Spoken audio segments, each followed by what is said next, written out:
Hello and welcome to the MSTAR training session to see the steps to return the items after the credit or cash sales or issue to a user. To see the steps, you need to ensure that there are transactions of credit or cash sales or issue from MSTAR to different users. Let us see the steps to do the same. Click on button MSTAR and select Module Inventory.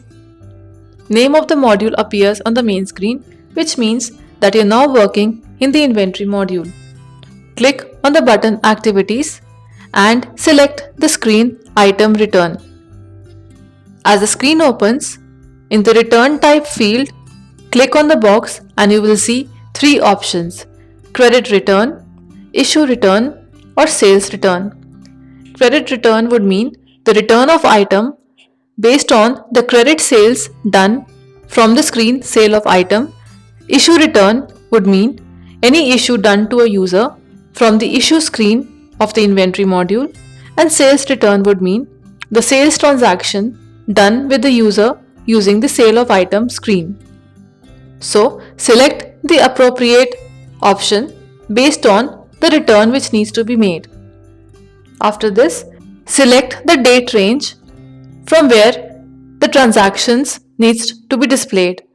For example, if we click on the arrow in the date from, a small calendar will display.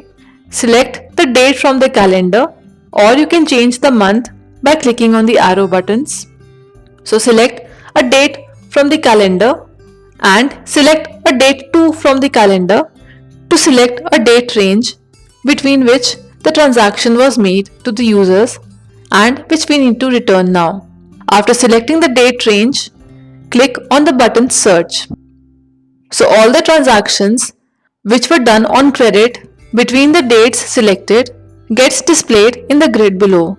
So the grid is now displaying the serial number, the receipt number or the requisition number, the date of the transaction, item code, item description and the unit of measurement for the item, the quantity that was issued or sold, the rate at which it was issued or sold, and the user number and the user name, that is the user to which it was sold.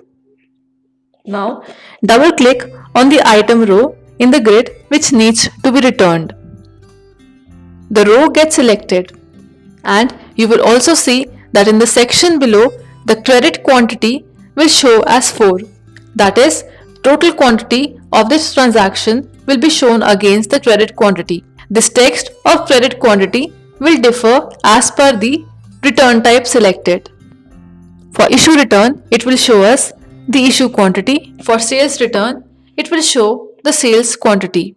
So after having selected the row which needs to be returned or the transaction for which we need to make the return, enter the return quantity in the box next to the return quantity. Maximum 8 characters can be entered in this field. Decimals, if required, can also be entered. The value of the return quantity cannot be more than the credit quantity or the quantity sold. So after entering the return quantity, that is the quantity which is being returned by the user, enter the reason for return.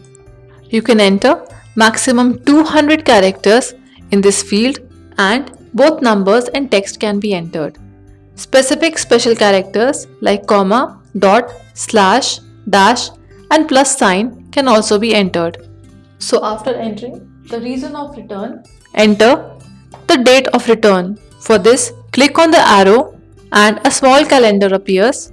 Select a date of return if required, and in the next field issuable, you have two options, yes or no. This would mean whether the item or the items being returned are issuable further or not.